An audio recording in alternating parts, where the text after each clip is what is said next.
Chasing Giants with Don Higgins and Terry Peer. Brought to you by Osseo Camo, nature's most lethal camouflage. Follow along as Don and Terry discuss the techniques, strategies, and dedication needed to harvest one of God's most amazing creations, world-class whitetails. Well, welcome everyone to the Chasing Giants podcast, brought to you by Osseo Gear. We got Don Higgins. I'm Terry Peer. This episode's going to air. What is it, Don? What date will Sunday be? We're recording early this week because of my daughter's wedding. That'll be June 16th, Father's Day. Yep, June 16th. Happy Father's Day to everybody. I'm marrying in a son for Father's Day. How about that? Well, that'll be a Father's Day you'll never forget. Yep. So. We were back last week with a couple crazy topics about antler growth, and it spurred a lot of questions, and I'm excited to get to some of those later in the show. But we got a couple really big announcements from Real World that we want to talk about, and I'm going to kick the show off with it because I think it's big news. Just like you started this company many years ago with filling a need for what we needed as hunters. You had a need, I had a need, and we were spending an absolute fortune on this product every year, and you kind of found a pathway for us to save some money, and we're going to open it up and try to offer it to help some of our customers too. So why don't you kick off the show talking about a new product we're going to have very shortly on the Real World website. Yeah, being a serious deer hunter and land manager myself, I go through the same challenges that everyone else does, and a lot of the Real World products, in fact, most of them started out as, me chasing down something for myself and, turning it into a Real World product or developing a Real World product to meet that need. But, in recent years, especially since COVID, the challenge has been for me as far as trail cameras is finding batteries at a reasonable price.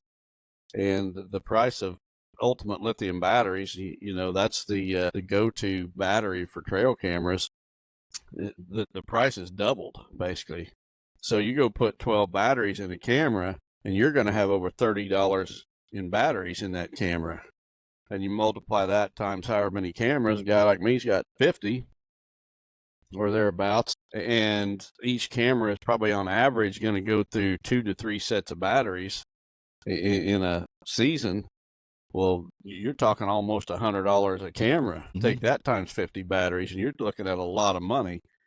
So I've searched far and wide. First of all, the brand Ultimate Energizer lithium batteries. You got a pack right here in my hand. That is, or had been, my go-to battery. It's the one with the longest life, got the most cameras or photos out of that battery. I tried diligently to work with Energizer to become a distributor for their batteries. I mean, I told them that I'm willing to buy these batteries by the palletfuls, not by the case. I'll buy a full pallet.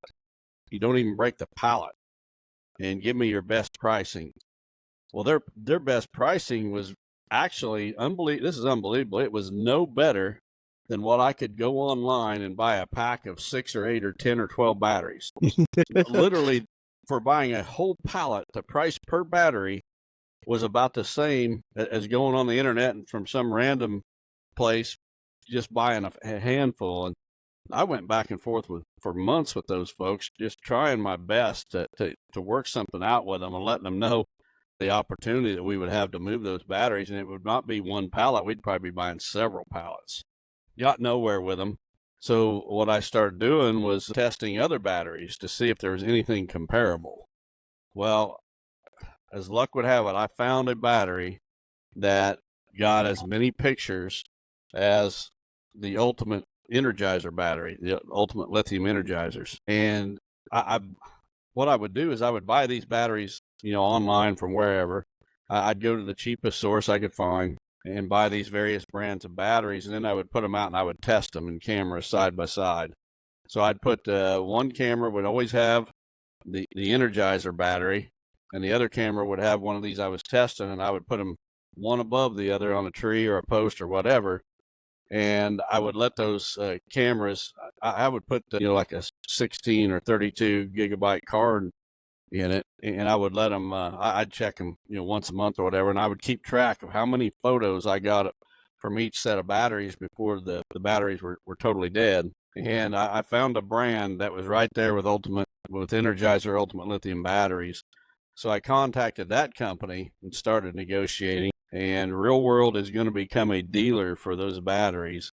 And the goal here is that Real World will have the cheapest trail camera batteries anywhere on the internet. I've done numerous searches, checking just prices. Every source out there that we could possibly buy batteries from, and what's their price on lithium batteries, AA lithium batteries. And Real World is going to be able to beat those prices. So we ordered a pallet of those, and that pallet should be here within the next couple of weeks, hopefully before July 1st. And Real World's going to offer those for sale on the Real World website. We're going to offer them. Those batteries come in 24 packs. So you're going to either be able to buy a 24 pack, or you're going to get a better deal on a case. So a case of those would be 20 of the 24 packs, or 480 batteries. So for guys that are running a lot of cameras, you're going to be able to buy a case of 480 batteries and save even more money. But again, our goal is to have a battery that's as good as anything out there, but cheaper. Within a couple of weeks, we should have that on our website. And I want to make something really clear. Our goal in life has never been to sell batteries. Right. What we're trying to do is very similar to selling herbicides. We are not getting rich by selling batteries for cents profit. I mean, we're going to cover our cost, and we got to pay labor to ship them and store them, and there's a cost of us tying up cash to keep these things in inventory because we got to buy them in bulk to get the price. So what we're doing is we're spending Real World dollars to buy pallets and pallets of these things in bulk, to import them in, get them here, and sit on them until you all buy them, so that all of us can get, including us, we're getting the cost benefit of them ourselves, so that we can all benefit from saving a little bit of money here. There is a cost that we're going to cover to associate that, but our goal is not to retire early now that Don's not going to retire 2 years earlier because now we're selling batteries with this. It's very similar to us selling herbicide. We're trying to offer other products for land managers and hunters that just simply there's no solution that's feasible right now for them. So we just hope this is an extended blessing that we can use our leverage and our company to extend out to save everybody money with a good product. And that's the honest truth in this. Yeah, and like you said, Terry, it's something that we're going to use, which is a huge reason for us to get into it. But it's also going to be an opportunity for customers to try some of our other products. So if you're using trail cameras, this would be a good time to try one of our new NutriCrave deer blocks or Maximizer mineral or whatever and put in front of your cameras. But, the whole battery thing it's unbelievable, the price increase that we've seen in 2 years, because I was buying these batteries for about $1.25 a piece is what I could find them for. A lot of them you could buy them about anywhere for $1.40 a piece, but I was able to shop around and find them for about $1.25, $1.22, somewhere in there. And today those same batteries are about $2.50 a piece. Right. So that's a huge difference, and we're trying to make up for most of that. We both use solar. We both use external battery packs. We both use that as resources too. So, we're going to get a bunch of comments below about how everybody else uses it. We get it. We're not ignoring the other solutions that are out there, but let's face it, there's still a bunch of us that need AA batteries, and we need a lot of them. So I have a 5-gallon bucket here just off to my left side still of AA batteries, even though I use a lot of solar and external. So we're excited to offer this. You need to make sure you're following Real World's social media and sign up for the newsletter on Real World's website, and we'll be doing email blasts when these things come on and we set the actual pricing. We cannot set the pricing until we receive the shipment, so we know what the freight is. The final freight bill has to be calculated and amortized over every battery. So there's going to be a lot of questions come in on what's the price.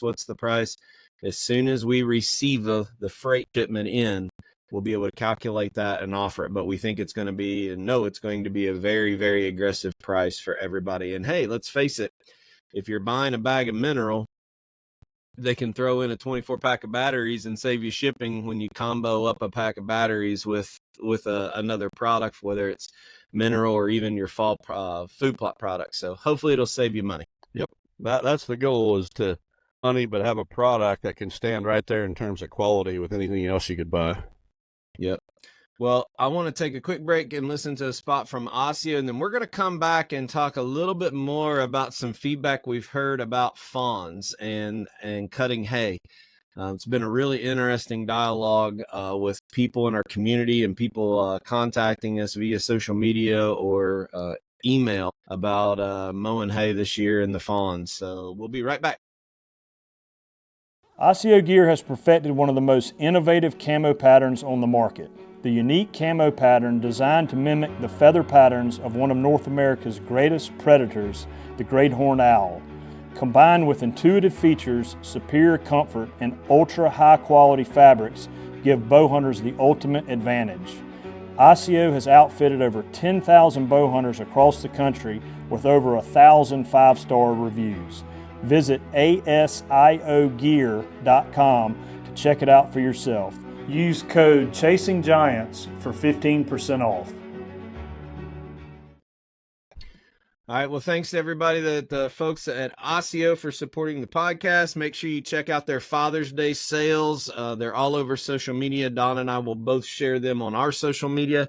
They have big time savings here on Father's Day, so make sure you're watching out for those. Don, we said a couple weeks ago that fawns were dropping, and we were right in that magical holiday weekend when they were going to be down.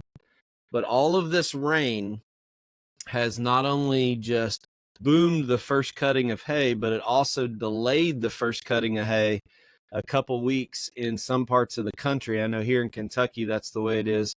And the talk around my area is how many fawns got hit with hay, machinery.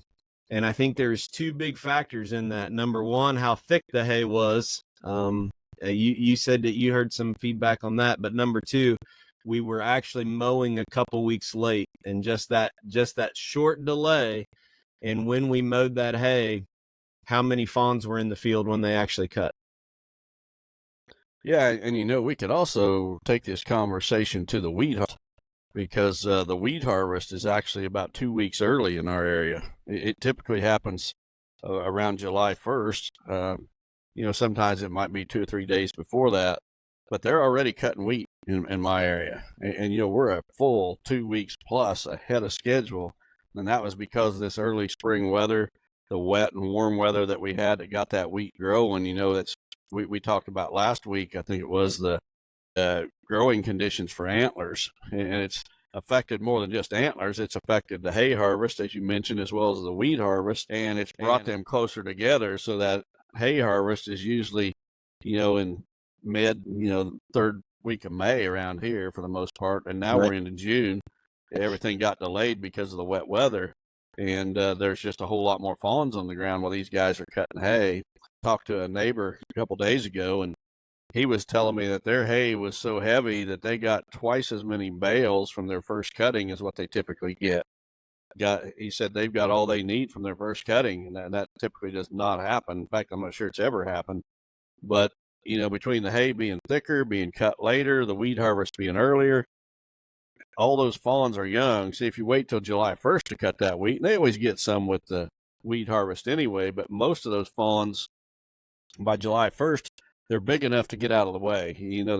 Combine makes a pass, they jump up and run away, or they jump up right in front of the combine where the farmer can stop and allow the fawn to get out of the way before he proceeds. There's going to be a lot more fawns killed this year because of mortality with farm equipment than typically happens. I had one of our big farmers in our church come up to me last week, and his question is, why is the fawns so much later this year? He killed 6 fawns in the first cutting, and he said, I was going so slow, the hay's so thick, you just can't see down in there. And he said, I've never killed that many fawns. And I said, the fawns are dropping at the same time. You're just cutting 2 to 3 weeks later than what you usually cut, aren't you? And he's like, yeah, that's what it is. So, it's interesting how the ecosystem, there's always a cause and effect. We spend all this time talking about the short-term benefit of what we're going to see with this year's antler growth. But at the same time, those same conditions could have a long-term negative effect 4 years from now when the age structure from this year's age class might be just a little bit down. It might be 10% off. It might be 20% off. Who knows? But it's amazing how there's a cause and effect of every single situation. And we can sit back and talk about the positive and talk about antlers are going to be so much bigger. But at the same breath, possibly even a little bit of a negative side of this. There's always positives and negatives. And the positive this year is great antler growth. The negative is increased fawn mortality. Yep. Well, but we have 7 questions, and a couple of them are direct result of the last 2 episodes conversations we had as it relates to those topics. But I want to go back to real world for just a quick second, and this is just an announcement because we have so many listeners of this podcast from Canada, and we got some big news coming as far as real world in Canada and also the Southeast. So before we get to the first question, I want to make sure we leave time for all of these questions. Can you just give a quick update about what we want to do as far as people are interested in being dealers up there? Yeah, we've got we've been contacted by people in Canada since we started, and it just seems to slowly grow each year with more and more questions coming out of Canada about getting real world products up there. And we finally cracked that door open last year with our first dealer in Canada, and that dealer is actually going to be holding an event up there. I won't be at the event, but James Hayden, our sales manager, and Gene Burkholder, one of the co-owners, will be up there putting on an event at this dealer's location. Details to come when I have a date and the exact location and everything. For those of you in Canada who have always wanted real world products, that opportunity is going to be there. And what we need up there is a dealer network and possibly a distributor.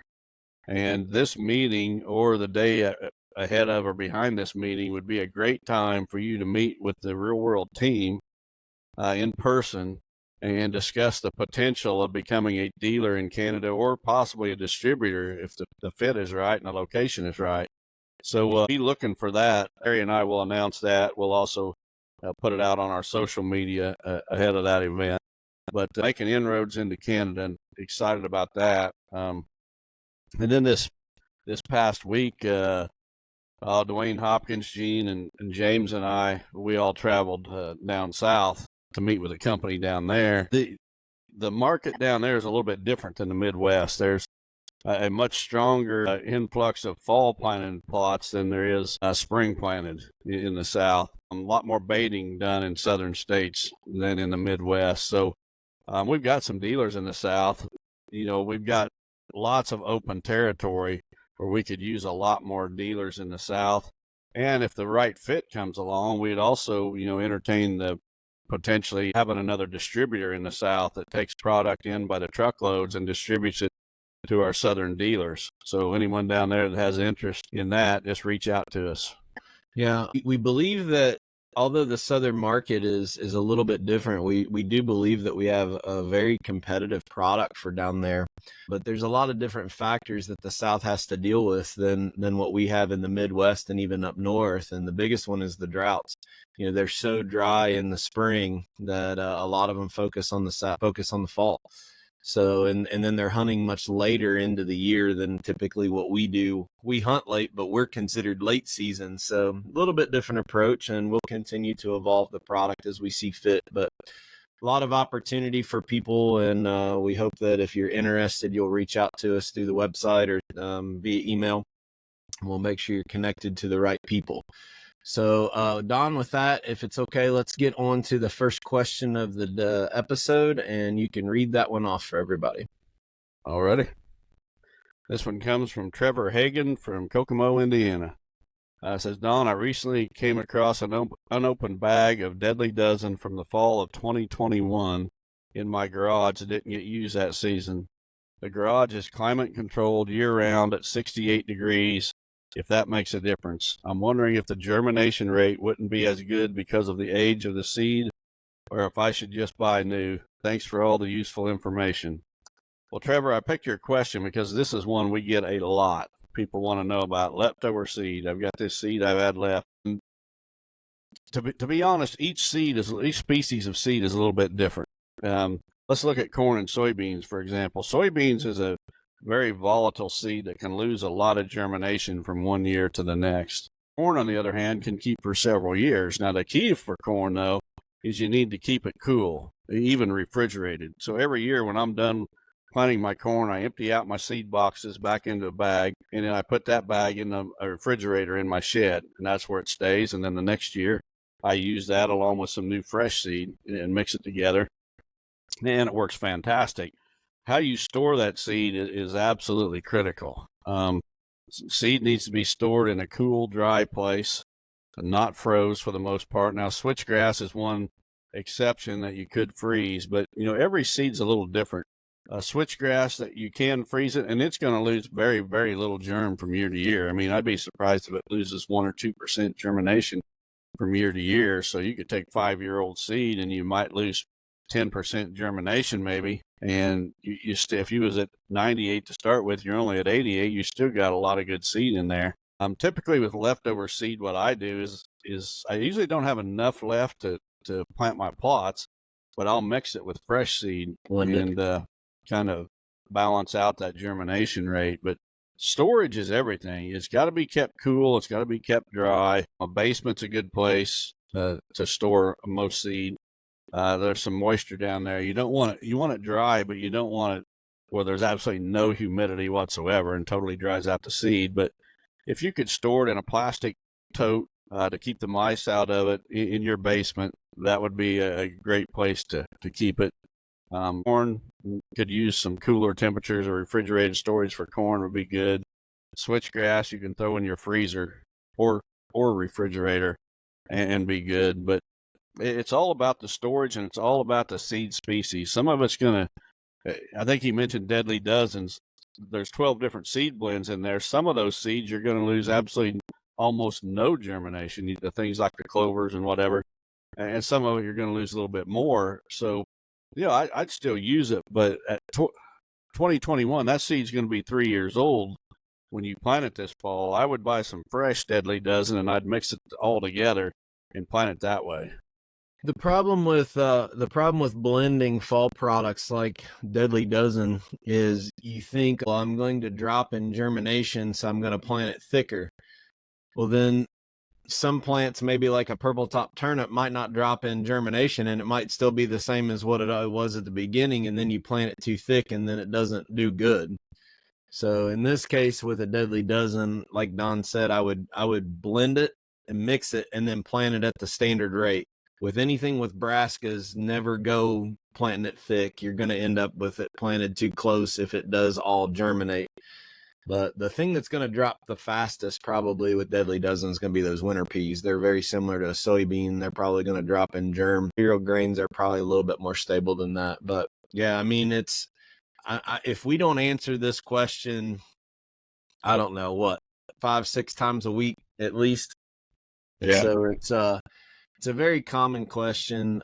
Rule of thumb, though, save it, blend it the next year. Don't keep it by itself, and don't just assume I have to plant it thicker if it's a brassica plant the next year, because if it didn't drop, you're going to end up with a failed plot because all of it comes back with a high germination rate, and then you'll end up in this worse trouble than you would if it was thin. Yep. Great advice. All right.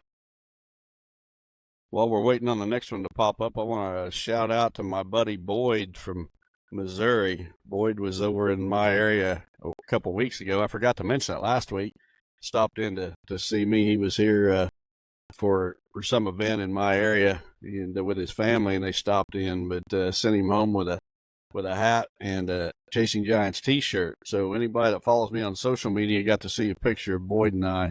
And you'll totally understand if you've seen that picture why I'm giving him a shout out. Right. But the next question is from Justin Hughes from Ripley, Tennessee. He says, I listened to one of your recent episodes, number 221, and at the end, y'all talked about the benefits of planting potted trees in the fall versus bare root in the spring.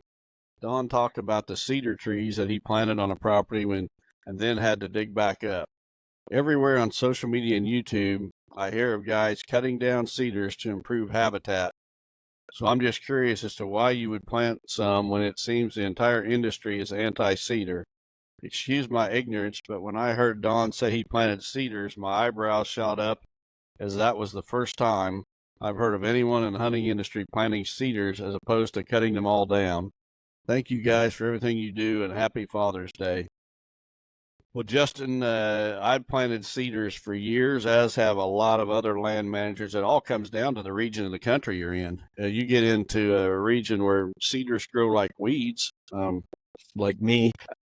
Yeah, I think Terry down in Kentucky and you in Tennessee, you get out west into Kansas, even western Missouri, the plain states out there, cedars grow like weeds. Well, where I'm at, there's not that many cedars growing native. There's a few, but not many. And cedars make great cover. They're very easy to grow. A cedar, you can plant a cedar tree in your gravel driveway and never touch it, and it's going to do fine. Cedars are one of the most drought tolerant trees you'll ever plant. If you can plant those trees and get them through the first summer, which is extremely easy to do, that tree's good to go. They just are very, very drought tolerant.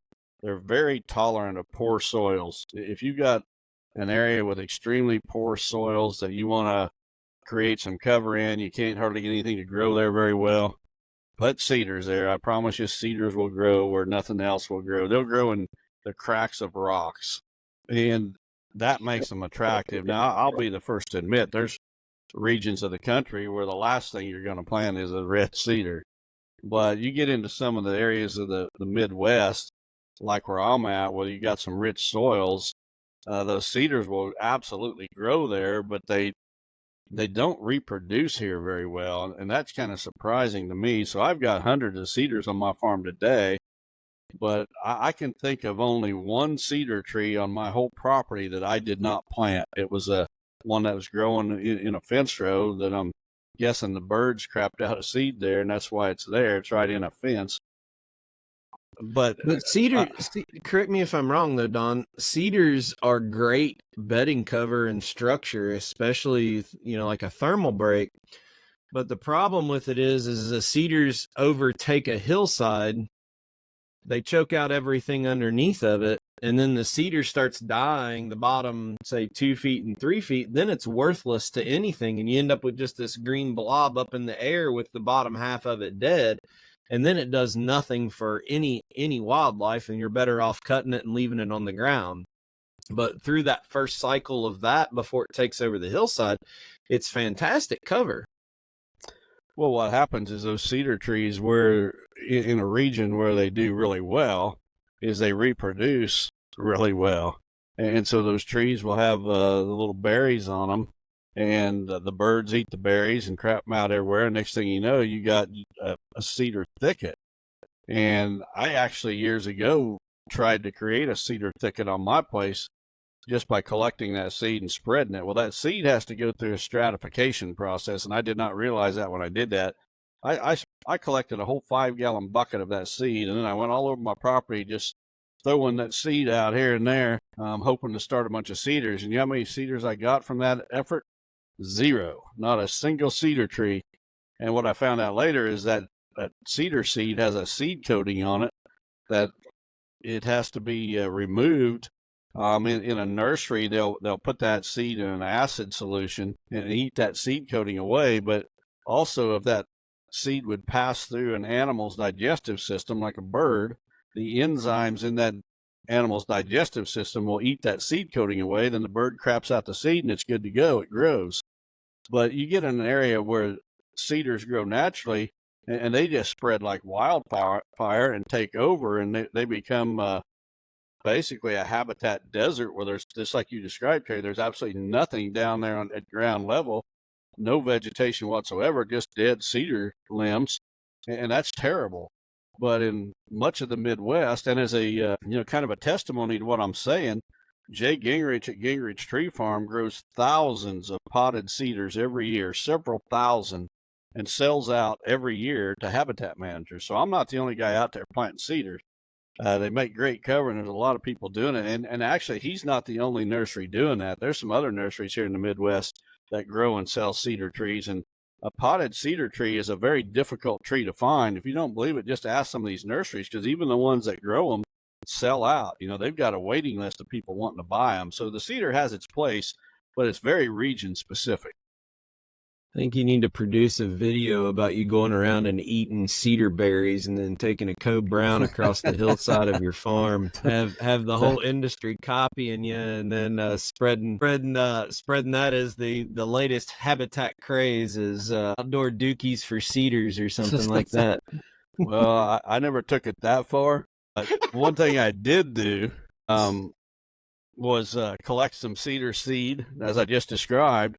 And then I mixed it with bird seed, and I ran it through a bird feeder, and I let the birds eat the bird seed and the cedar seed, and then go crap that out. And I still didn't get too many cedars from it, but I got more than I did from my original experiment. And that happened like 25 years ago that I did that. But Don's Dookies for Cedars. I can see a T-shirt made. somebody tries that, you can send us a photo, and we probably will do nothing with it. But the next question comes from Adam Rosendale from Rawson, Ohio. Says, "Hi, Don and Terry. Thank you for the podcast and all you do with your platform.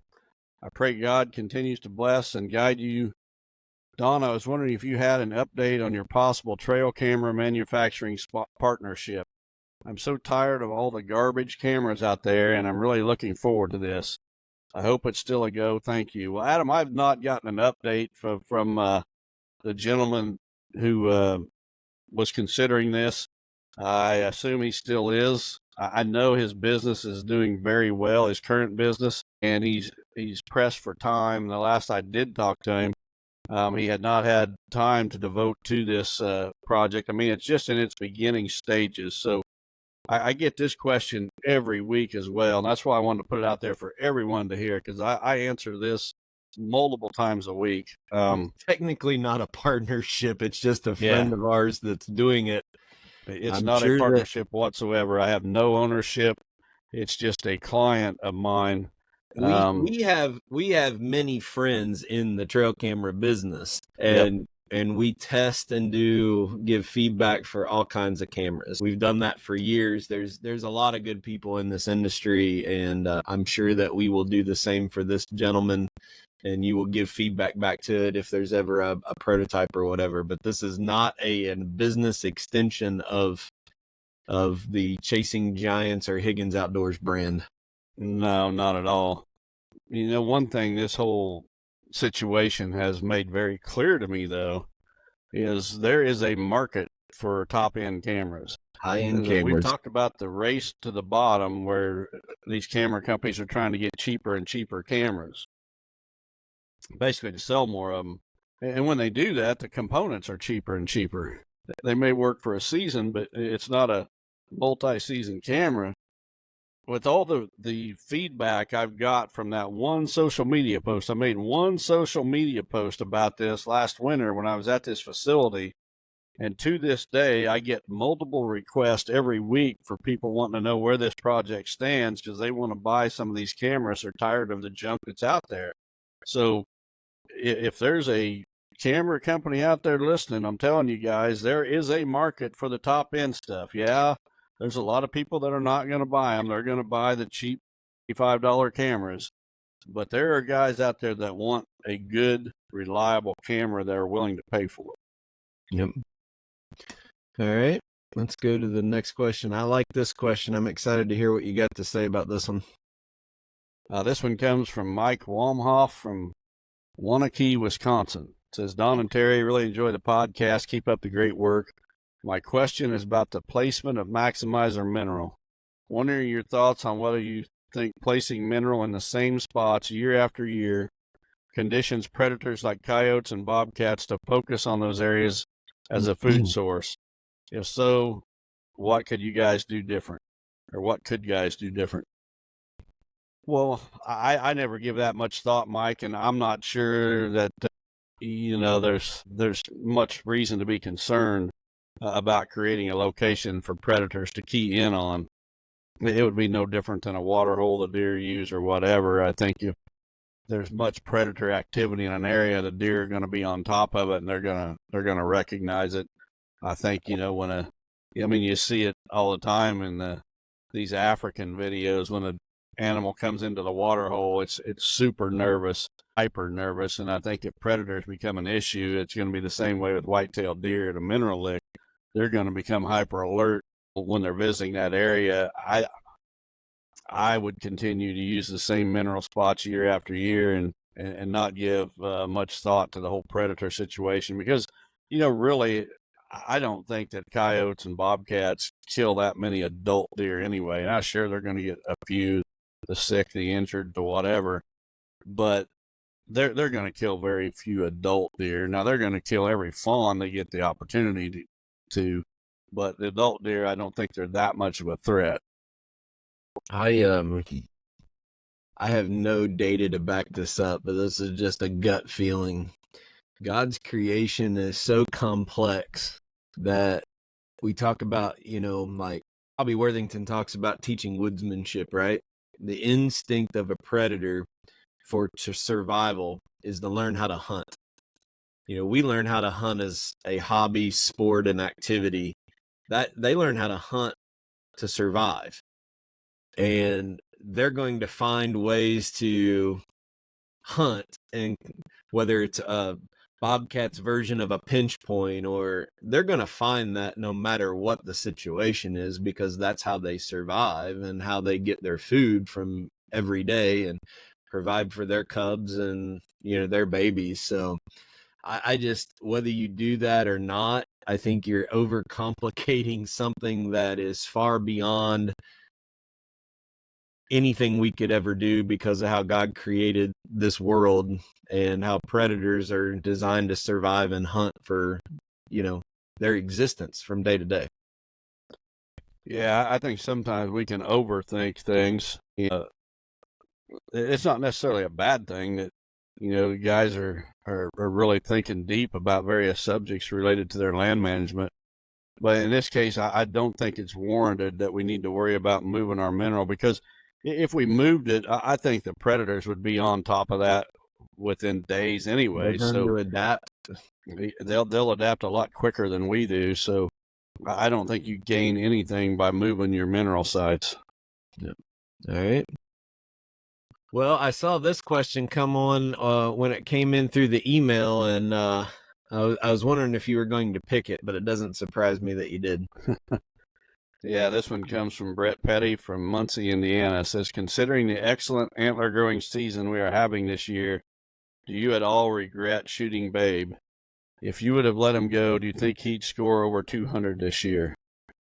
Well, do I think he would have scored over 200? I think he would have been close. If he didn't, I think he would have definitely scored more than he did last year. Last year was the season when most mature bucks here in the Midwest lost inches or stayed about the same, maybe gained very little. And Babe actually lost about 4 or 5 inches last year. I think he would have regained that back plus more. If he'd have hit 200, I don't know, but I think he would have knocked on the door if he didn't. Do I regret? No, you can't look back at that. And the biggest reason I don't regret it is that I had a handful of really, really good young bucks that had way more potential than Babe's got at the same age.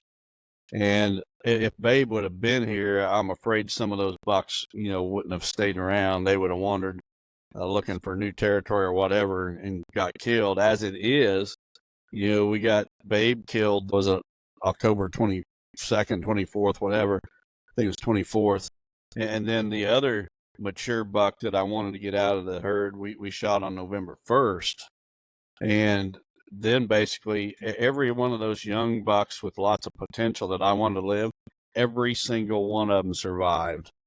And I don't expect them all to survive until they're 5, 6 years old, but some of them will. And, had Babes been around last year, who knows if those bucks would have still survived. I think the odds of them all surviving would have been much lower. And I don't regret it. That buck was 6 years old. When they're 6 years old, you have no way to predict what the next antler growing season is going to be. We kind of talked about that from a different angle last week.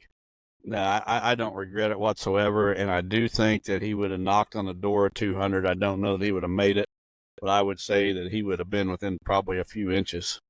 Well, there's nothing to say that he wouldn't have gotten shot because he didn't stay on your farm. So that's the first thing. The second thing is, I'm going to turn this a little sentimental, and I hope that's okay. Yep. But hunting for you and hunting for me has gotten beyond hunting, and it's what we can do with hunting. And the story of Babe didn't start out as what it ended up being. And the story of Babe was started as maybe something that you were going to do with your grandkids. And what it finished out to be was something that got a whole lot of awareness and a whole lot of storyline around your daughter's battle with breast cancer. And at the end of this story, what started out as just you chasing a deer has started out far beyond deer hunting. And it started out where a foundation, Lester's Feet, has gone and created a whole new fund and is now helping families through deer. A story of a deer is now going out and helping families every single day whose mothers are having to take off work and battle breast cancer, and helping those families navigate it. So I don't know how anyone could regret harvesting a wonderful animal like it is when they look back and see that at this point, with what we've done with this podcast, it's so far beyond deer hunting with what we've been able to do. It's taught us a lesson more than it's taught anybody else, because quite honestly, we started it to be about deer hunting, and we've been humbled to the point that we've learned that it's far beyond that. But if Babe did anything, Babe gave us a platform and a story to really help a lot of families that are navigating the same thing as what Corey and Andrea are right now. And what a blessing. And, guys like Steve Shields, who helped us put that story together when it just started out being a set of antlers on the head of an animal, to really impacting and helping lives. That's pretty special, dude. That's far beyond any of our wildest dreams when we started this thing several years ago. Yeah, if I could have changed anything about the whole Babe story, I would have had one of my grandsons shoot that buck instead of me. But, God's orchestrating things in all of our lives, and I've got to the point where I don't even question when. I mean, I can give all kinds of examples. I've been on the verge of signing some fantastic hunting leases. I can think of 2 different times when at the last second something fell apart. I didn't even get mad about it. I didn't even lose a minute's sleep about it. I kept going because in my mind, God was protecting me from something in that situation that I couldn't see myself, something that was going to happen in the future. I've had land deals where I was going to buy a property, and for whatever reason the deal fell through. Didn't even lose a minute's sleep about it because I figured God's got something better for me, or he's protecting me from something. And the deal with Babe, Terry, you hit it on the nail on the head there, because that story, first of all, if anyone has not seen that video, you absolutely need to see the video. It's not about me. It's not about the buck, although the hunt is on there and everything. It goes so much deeper, and Steve did just an incredible job with that whole story. That, killing 200-inch deer, yeah, that's my dream, and that's what gets me out of bed and has me walking through cornfields for 3/4 of a mile in the heat of the summer to set trail cameras, and getting out of bed early and every November morning for a month, or all the habitat work I do. In the grand scheme of things, my chase for 200-inch deer has opened doors for so many other things. So, do I regret, bringing back to the question, do I regret shooting that deer? Absolutely not. The big picture is so much more important than a 200-inch deer on the wall. The big question for everybody listening is, how are you going to let God use whatever you're doing? Because you could have taken that story of Babe and spun that however you wanted, but you chose to use it as some type of ministry or some type of other servant leadership thing. So and look how much of a blessing that's been to so many, and in turn you being blessed. So the real question is for the listener that's listening right now is, if you shoot a 140 this year, how are you going to spend that to about something else? How are you going to let God be glorified and the kingdom be enhanced some way, somehow, through making a difference in somebody else's life through what you're doing today? That's the biggest question and the encouragement of what this podcast is about. We can talk about intrusion and wind and food plots and genetics all we want, but how are people going to use it? Are they going to use it for personal gain and notoriety, or are they going to use it to make a difference in somewhere? Amen, brother. You know, the greatest thing this podcast did was just open doors for us to help others in so many different ways and be a ministry. It didn't start as, like you said, it didn't start as a ministry. It just started as a podcast about deer hunting. But God opened our eyes and, opened doors, and we just ran through them. Yeah. All right, let's put another question up, and I'll quit preaching. The next one comes from, what's that? Maybe. Well, I think there's a place for it and a time, and that was perfect.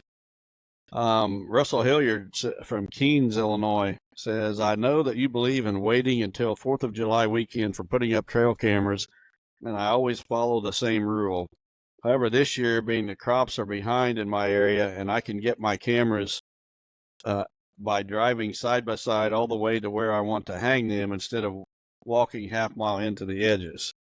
I will also state I'm running solar panel and external battery, so I would not have to go back in to check cameras until I move to fall locations in September, October. Thanks for the great podcast.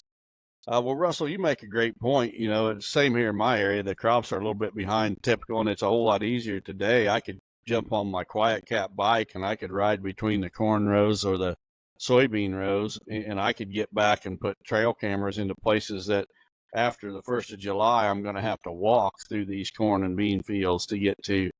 But you got to, just like we were talking earlier, the positives and the negatives with every situation. The negative to this situation is that a lot of times with my cameras, I get one picture of a buck on a camera at a certain location, and he does not come past that location again because of the camera. He detects the camera, the human scent, whatever, and I get one chance at that picture with that buck. If I get that picture in mid-June versus early July, I don't get quite as good a sense of how good his rack is going to be. Now, yeah, they're ahead of normal this year, but they've got at least 2 full months of antler growth yet to do. If we wait a few more weeks, we cut it down to where they got about 6 weeks or so of antler growth left. We're going to get a whole lot better idea about that buck. And if we only get his picture one time, we want to see that rack as developed as much as possible, and not 2 months away from being done growing. So that's the big reason for waiting. But I totally understand. And to be honest, I got some places on my farm that this week I've got to set some posts on the new property because there's just not trees to attach cameras to. I'm going to go out this week and I'm going to set some posts. And when I'm there doing all this, I'm probably going to put solar chargers on them posts and set the camera and just do it all at once while I'm in there without human disturbance. But, most of my cameras are not going to go out till after July 1st. Yep. You'd rather walk a quarter mile or half mile and have the one picture that you risk versus reward, right? Absolutely. All right. Well, the last question we're going to go ahead and put up here, and then we'll wrap up the show for the episode.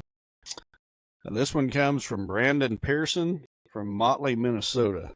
It says, Don and Terry, I was curious if either of you have done a land consult where you had to let the air out of the client's balloon, where their current land situation is not conducive to the goals. Curious if that has ever happened, and what is usually the main culprit for it. God bless. Love your podcast. Brandon, I've had to do it several times, actually.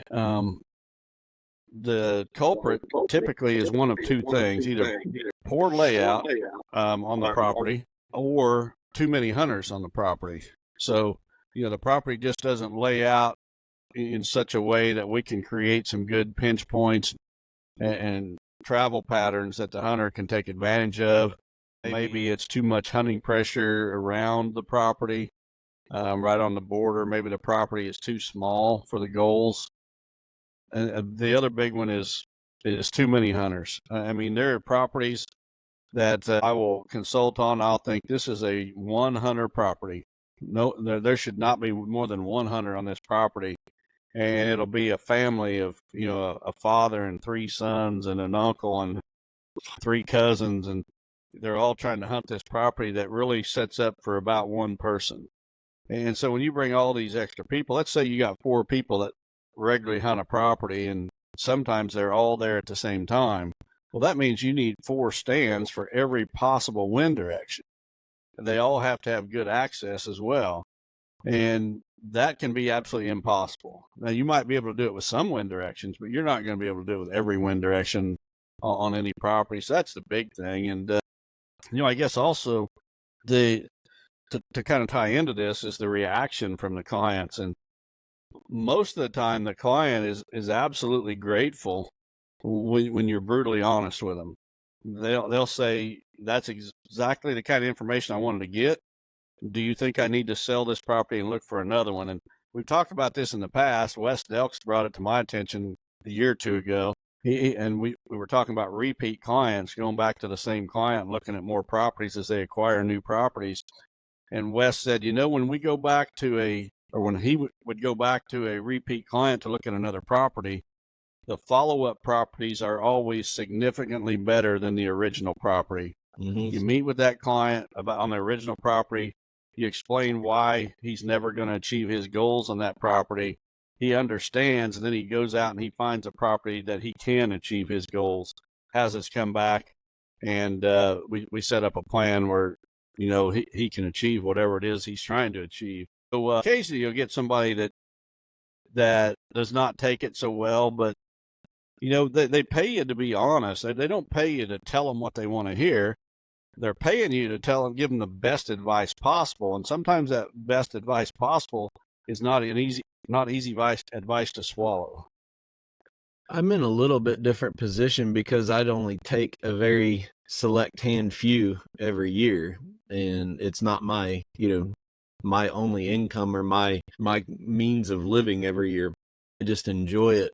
But I had a situation the first year, and I had to call Don after the farm visit. I went and toured the property, and I knew 45 minutes after being on this farm with the landowner that, number one, he was not going to listen to anything we said, that I don't even know why he wanted us on there, but I ended up actually drawing a map for him and not taking any money from him and just saying, you already got your farm figured out. This is some suggestions, and I just walked away. And I don't think he appreciated it, but the problem was going to happen is he wasn't going to follow the plan, and he was the type of guy that would get really upset and torch us if it didn't work. But we knew, you and I talked about it, we knew he was not going to follow the plan. He wouldn't stay out. And I learned my lesson on that visit. And before I go on a property, I have enough dialogue with the landowner before I go, that before I even get to the property, I know that it's something that we can do something with. Now, my mind's not made up as far as what the plan's going to be when we get there. But I think all of us that have trained underneath of you have done a really good job at trying to mine out, is there really a tangible thing that we can do here to help the customer? And that goal is going to be different for every person. And when we get there, sometimes they don't want to hear. And I'll be honest with you, most of the time it's simpler than what they think. And they're disappointed because they think that it's like, oh, we're paying you and it's this easy. I think if anything, it's that, and it's just to scale back. And it's like, look, I'm saving you money and time. It doesn't have to be that complicated. You don't have to do all of this. But yeah, I learned my lesson the first year. You have a little bit bigger, longer interview process before you just take a job, and make sure you align with it. You bring up a great point. I mentioned the layout of the property, and the number of hunters, but the mindset of the client is something that can be challenging. I can't tell you how many times, I mean, within the first 30 minutes of being on a property, I've got a pretty good read on that client. Is he going to do what I'm suggesting, or is it going to be a struggle to get him to do everything that I want him to do? And sometimes I'm struggling. We're touring the property maybe for a couple hours, and my mind is spinning. I'm thinking, how can I verbalize this to get this guy to understand how important freedom of human intrusion is? What analogy can I come up with to get him to see how important wind direction and access routes are?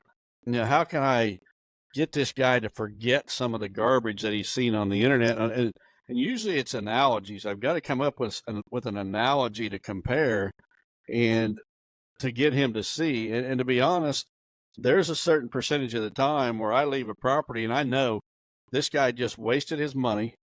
He's not going to do half of what I say. And what he does do, he's going to do half-heartedly because he don't fully understand or believe in the plan. And I will give extra effort when I put together the written plan for that client, knowing that he's not going to do it. So I'll put in things like, please give this plan 3 years, fully implement this plan. And once it is fully implemented, then give it 3 years before you call it a failure. Don't call it a failure day one when you read the plan and don't like it or don't understand it. If you don't understand it, call me and let me explain each question that you have. But sometimes it's the mindset. And I probably should finish by saying that in these situations, we're not talking about the majority of clients here. We're talking about a very small minority. Most of the clients are experienced in land management. They've owned their property for a while. Very seldom do we go on brand new properties. They've got an idea of some deer movement patterns. They picked out some good stand sites. They just want to take it to the next level. And I would say it's probably over 90% of clients are not going to fit the bill that we're talking about here. It's a very slow or low percentage, maybe 5% that are in this group that we're talking about here today. But that's the big thing. I think it's the layout of the property and the mentality of the client. And it goes back to where I talked about too many hunters on the property. They just can't grasp that too many hunters just push off all the deer. Yep. And it hurts everyone.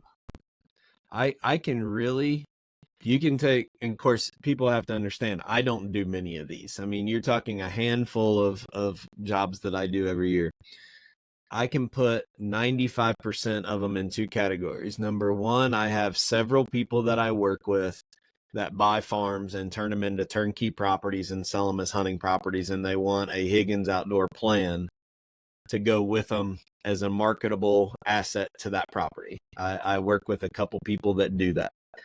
The second is people who know how to hunt, and they look at our plan as an insurance policy to say, before we go in and do all of this work and spend all of this money and put switchgrass and miscanthus and log and TSI, they'll have us come in to do a sanity check and tweak that. They're pretty close. I mean, these guys know how to hunt. They're serious guys. And they know that when they buy our plan, they get enough discounts on all of the products that are being used on the plan that it pays for our consulting fee, that it's a wash anyway, that it ends up being a free insurance policy to get a second opinion before they implement it. And that's the majority of the people. I know Wes works with a lot more people than I do. You work with more people than I do. But the people I work with fit that demographic 99% of the time. That's a pretty good analysis. I'd agree with that too. Yeah, I don't want people listening again to think that what we were talking about describes our clients. It's a very small percentage. Most of them are extremely happy with our service. They remain in contact with us years and years after we visited their property. I think what sets us apart from other consultants is follow-up afterwards. I may be slow to return calls and emails, but I do return them. It may take me days, may take me weeks, but I do return them. And I think it's the follow-up that we offer that sets us apart from everyone else. Besides the quality of the plan, we know it's going to work. Well, and we don't take every job. We have to know that we mine that out beforehand. So I think that's part of it too. So, Yep.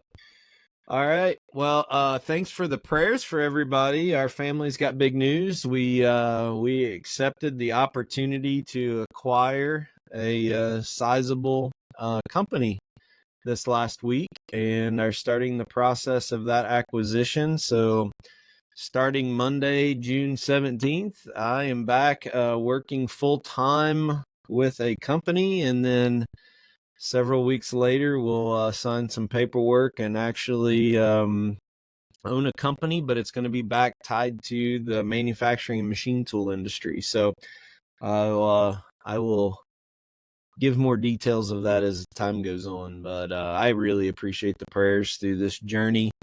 God closes a door, but everything works for a specific reason. And as humbling and humiliating and devastating as what any of this process was, when I look back at it, if it didn't happen as abruptly as what it did, I would have missed the window for this business venture that is going to be pretty much life-changing for my family. So couldn't have ever drawn it up that way. And but God's always got a bigger plan than what we can see happen. And it's also going to give me more time to help Real World grow Chasing Giants. And when I mean grow Chasing Giants, we got some big plans coming. So we hope that all of this is going to work jointly together to do exactly what we want to do, and that's be a ministry and encourage all of you guys who listen to us every week. So it means a lot to us. I told you when that happened with your former employer that 1 year from then you're going to look back and you're going to see that it was a blessing. I don't think it's going to take a full year. I think about 6 weeks. In a matter of weeks or a few months, once you get settled into this new job, I think you're going to see it's actually more than a job. It's an opportunity, to own a company. And I think you're going to see what a huge blessing it was. And the crazy part of it is I can give the credit to this acquisition that we're making back to this podcast, because the gentleman that we're buying the company from saw the podcast and saw us talk about it on here. And the day after it released, he actually called, and I've known the guy for 25 years. And he said, Terry, I know it's emotional right now, but I need to retire. I don't have a succession plan. I'd really like to talk to you when you're ready. And I don't want you to go off and do something else without talking to me first. So he actually found out as we were talking about it on the podcast. So the podcast keeps becoming a more and more of a blessing to us, even though we try to make it about others. So I can't be more humbled with everybody's support. It truly means a lot. Well, if you want to be blessed, be a blessing, and this is a perfect example. You're blessed because you've been a blessing to so many. I fully believe that. But this podcast is coming out on Father's Day. Do you have a special memory of your dad that you could share with the listener? We didn't talk about this ahead of time, so I'm putting him on the spot here. But as my dad gets older, I get older. Shoot, I'll be 61 here this summer, and my dad's in his 80s. And with each passing year, you realize that your days are numbered, but your parents' days are probably even, in most cases, even shorter. And you just appreciate your parents more with each passing year, at least I do. And just curious if you had a special memory with your dad, and whether it ties to hunting or something else. Well, my dad taught me a lot. My dad was like a jack of all trades. So he was like a mechanic. He worked on old cars. He could build houses. He could work on tractors. He could farm. But he's preached in a church and been a minister since he was 16 years old. And he went to seminary. He has his doctorate degree. He actually teaches at seminary and is about to retire from full-time ministry at the end of this year, I believe, is when he's going to hang it up as far as a full-time weekly minister. He's still going to preach some, but in the pulpit every week. But as I was growing up, I wanted to be a preacher. And unfortunately, church drama taught us in the family some bad lessons about what church is and what it shouldn't be. And I got a little jaded as I got to be a rebellious teenager, and I started seeing church for what it shouldn't be.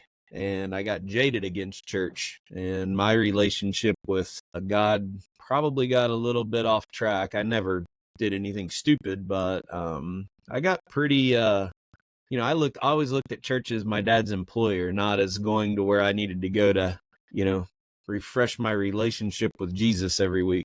And got pretty bitter, and it was a pretty big disappointment, and I felt like I was a disappointment when I started to go off to college, and I'd said I did not want to be a minister anymore. Just after dealing through middle school and high school and having to move from church to church because of church problems. And my dad set me aside as I was getting ready to go off to college, and he said, "You don't have to be a minister to minister."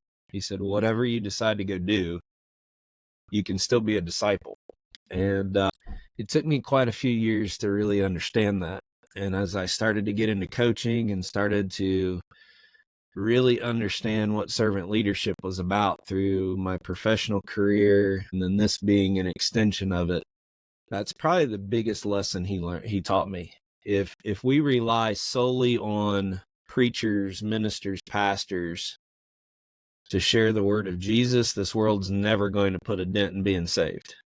It's going to take all of us in whatever path we have and whatever activities or platforms or social, networks that we have, sharing Jesus to put a dent in this thing. Just relying on the people that do this for a living is not going to put a dent in the kingdom. We have to all rally together and do this. It's the guy standing on stage every week can't do it himself. And here I was thinking that I was going to be this disappointment and embarrassment of the family, not being the third or fourth generation preacher. And my dad set me down and said, "Don't worry about it. You can go to business school and do whatever you want to do, but you still need to be a disciple." So that's my dad. Good stuff. Yeah, I'll share a little bit too. My dad, when I was younger, I don't think I've ever tried to hide the fact that when I was, in my teens, late teens especially, man, I got into more trouble than any 10 kids should. And the lesson I learned from my dad through all that was he never gave up on me. There's people in this community that to this day still don't have any use for me because of crazy crap I did in my teens and early 20s. Just crazy mischief, troublemaking stupidity that I did. Now, that doesn't mean my dad didn't want to at times take a 2x4 to the side of my head or something, but he never gave up on me. And he always stood by my side. He was always willing to help me when he could. Now, I frustrated the crap out of him. There's no doubt about that. But, and there's more than once I got my butt chewed by him. When I was younger, I might have got a leather belt a time or two. Probably should have had it a whole lot more. But the thing that sticks with me to this day is my dad never gave up on me.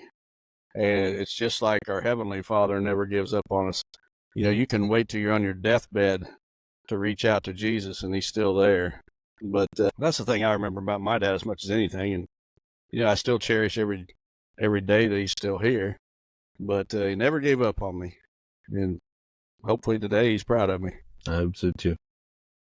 All right. You got me all emotional at the end.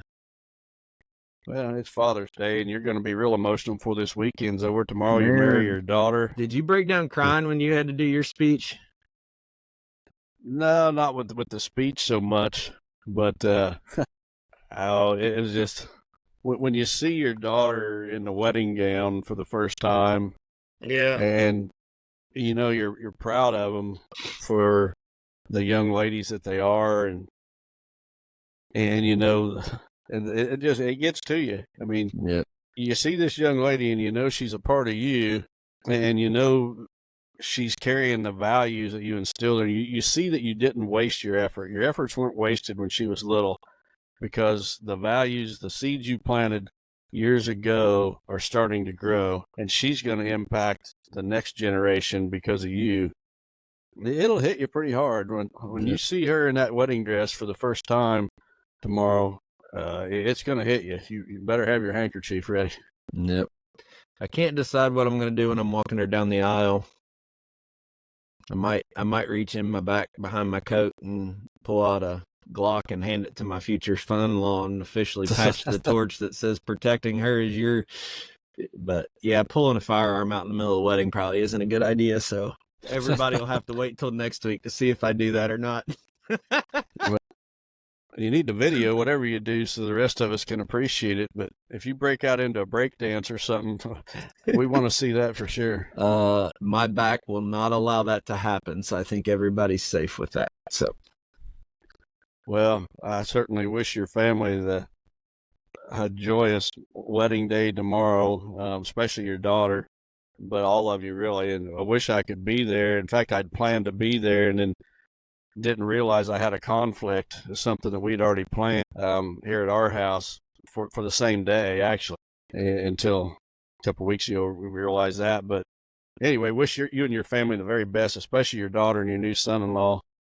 They got a solid foundation to lean on. That's you and your wife. So I'm sure that they're going to have a lot of great days ahead. Appreciate that. Well, we'll see everybody next week. Happy Father's Day.